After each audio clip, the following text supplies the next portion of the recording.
Again, welcome back. Myself, Hamid میر صاحب and of course Owais رضا قادری صاحب. ہم لوگ جب بریک میں گئے تھے تو بہت ساری باتیں ہو رہی تھیں اور حامد صاحب سے بات ہوئی تو کہنے لگے کہ جب میں لانگ ڈرائیو پہ جاتا ہوں تو میں قوالیاں بڑی سنتا ہوں کیونکہ اس سے کیتھارسس ہوتا ہے. ایسا ہوتا ہے آپ کے ساتھ؟ ہاں بالکل. اگر آپ قوالی کو یا نعت کو اس کے معنی کے اندر ڈوب کے سنیں تو بالکل آپ کا کیتھارسس ہوتا ہے اور آپ کے اندر سے روحانی صفائی بھی ہوتی ہے. آپ کو اپنی بہت سی جو گناہ ہیں، آپ کے اندر کی جو کمینگیاں ہیں وہ آپ کو یاد آتی ہیں اور پھر آپ اللہ تعالیٰ سے دعا کرتے ہیں کہ یا اللہ مجھے ان تمام گناہوں سے دور رکھ. اچھا، آپ کی سب سے فیوریٹ نعت کون سی ہے؟ سب سے پسندیدہ نعت؟ ایک نعت ہے جو میں سمجھتا ہوں کہ وہ پاکستان کے موجودہ حالات پر بڑی فٹ بیٹھتی ہے اور ہمارے جو حکمران ہیں ان کے حالات پر بھی بڑی فٹ بیٹھتی ہے. کیا؟ اور کبھی کبھی میں سوچتا ہوں کہ میرے بھی بڑی فٹ بیٹھتی ہے. وہ تو ظاہر ہے کیونکہ میں پاکستان میں رہتا ہوں اور پاکستان کے مستقبل سے ہی میرا مستقبل وابستہ ہے. یہ سب تمہارا کرم ہے آقا کہ بات اب تک بنی ہوئی ہے. سبحان اللہ. اللہ تعالیٰ یہ بات جو کی ہے انہوں نے، یہ بڑی اچھی بات کی ہے اور میں اس پر آیت قرآن پیش کروں گا. مفہوم اس کا وما کان اللہ لیعذبہم وانت فیہم. اے محبوب صلی اللہ علیہ وسلم، جب تک آپ ان کافروں میں موجود ہیں اللہ ان کافروں پر عذاب نہ کرے گا. تو حضور علیہ السلام کی موجودگی سے کفار بھی فیضیاب ہو رہے ہیں. ہم تو مسلمان، تو ہم پر کیسے کرم نہ ہوگا. ان کی پسند پر ایک کلام پیش کرتا ہوں. اللہم صلی علی محمد معدن الجود الوسن. کوئی سلیقہ ہے آرزو کا، نہ بندگی میری بندگی ہے، یہ سب تمہارا کرم ہے آقا کہ بات اب تک بنی ہوئی ہے، یہ سب تمہارا کرم ہے آقا.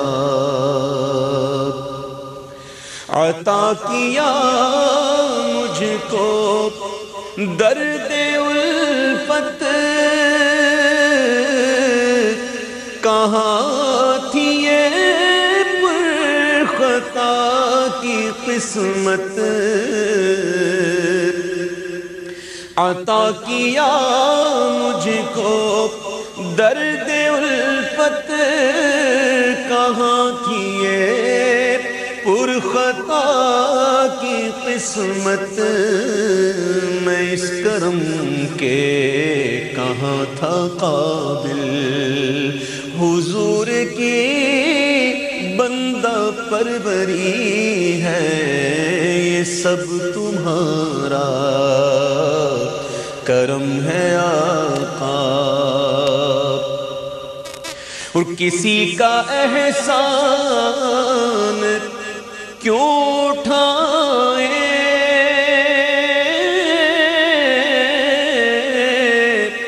کسی کو حالات کیوں بتائیں، کسی کا احسان کیوں اٹھائیں، کسی کو حالات کیوں بتائیں. تمہیں سے مانگیں گے تم ہی دو گے، تمہارے در سے ہی لو لگی ہے، یہ سب تمہارا کرم ہے آقا. بشیر کہیے نذیر کہیے، انہیں سراج منیر کہیے. بشیر کہیے نذیر کہیے، انہیں سراج منیر کہیے.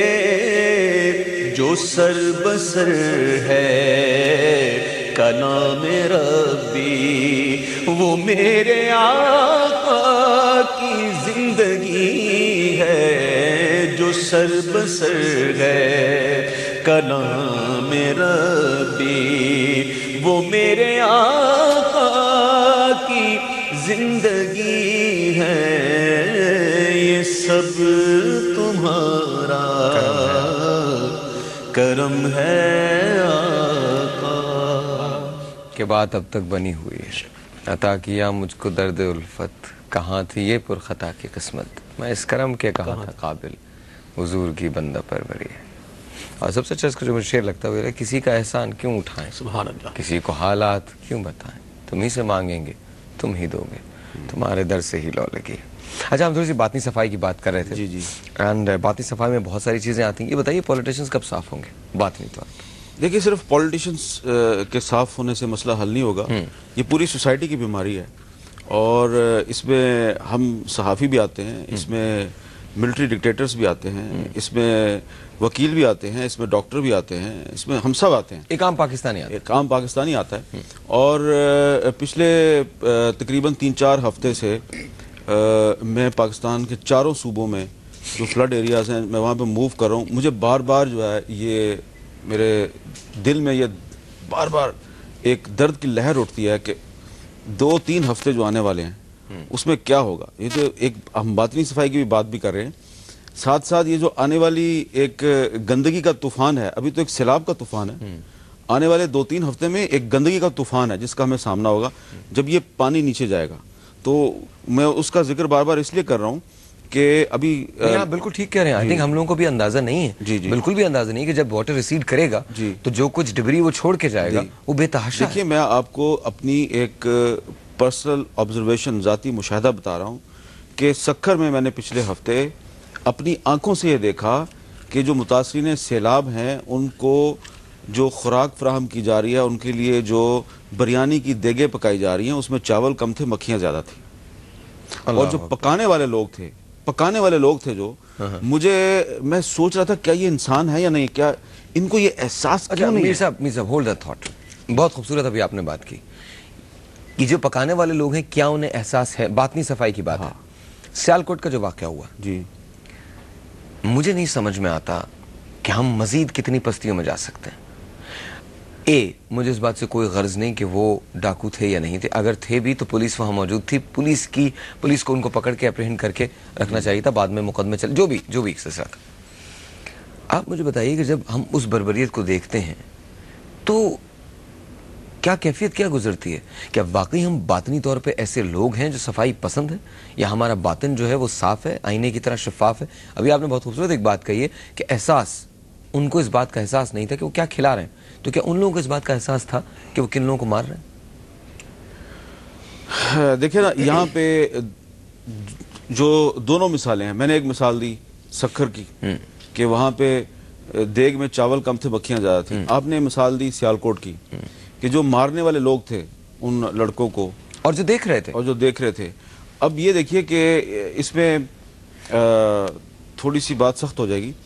وہ جو واقعہ جس علاقے میں وقوع پذیر ہوا وہ ایک دیہاتی علاقہ تھا، ایک رورل ایریا تھا، سیالکوٹ شہر کا واقعہ نہیں ہے وہ، ٹھیک ہے، ایک گاؤں ہے وہاں پہ، اور اس گاؤں کا میں نام اس لیے نہیں لوں گا کہ وہ گاؤں کے سارے لوگ اس کے ذمہ دار نہیں ہیں۔ تو وہ واقعہ جس ایک واقعے کے رد عمل میں ہو رہا تھا، اس واقعے میں جو ایک لڑکا بلال مارا گیا اور ایک بچہ جو ہے وہ ذیشان زخمی ہوا، ان کا تعلق نچلے طبقے سے تھا، ایک ایسے طبقے سے جو بہت کم پڑھے لکھے لوگ ہیں، اور جو لوگ ان کو مارنے والے تھے ان میں بھی تعلیم کی کمی تھی۔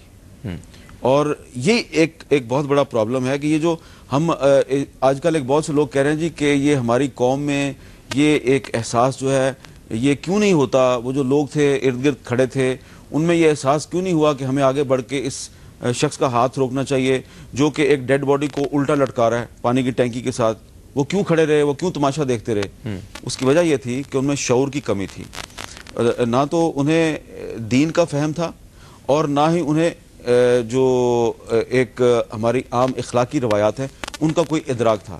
یہی فارمولہ آپ اپلائی کریں سکھر میں کہ وہاں پر بھی جو لوگ مکھیاں پکا کے کھلا رہے ہیں ان میں نہ دین کا فہم ہے اور نہ ہی جو ہماری اخلاقی روایات ہیں ان کا کوئی ادراک ہے۔ دونوں جگہ پہ تعلیم کی کمی ہے، ناخواندگی جو ہے ناخواندگی سے جہالت جو ہے، جہالت یہ ان تمام برائیوں کی ماں ہے. جو آدمی جاہل ہے اس کے دل میں جو ہے درد احساس نہیں ہو سکتا، احساس نہیں ہوگا، درد نہیں ہوگا. تو اس میں مطلب دل کی صفائی اس میں آ نہیں سکتی، بیسیکلی نہیں آ سکتی. What's your take on it سر؟ آپ کیا کہتے ہیں؟ میں یوں کہوں گا کہ اگر احساس ہوتا تو یہ واقعہ رونما نہ ہوتا. یہ جو آپ نے سیالکوٹ کا واقعہ ذکر کیا اور جس بے دردی سے نوجوانوں کو مارا گیا، اب وہ ڈاکو تھے یا نہ تھے آپ نے کہا وہ الگ بات ہے، لیکن اگر وہ ڈاکو تھے بھی تو کیا ہمارا پاکستان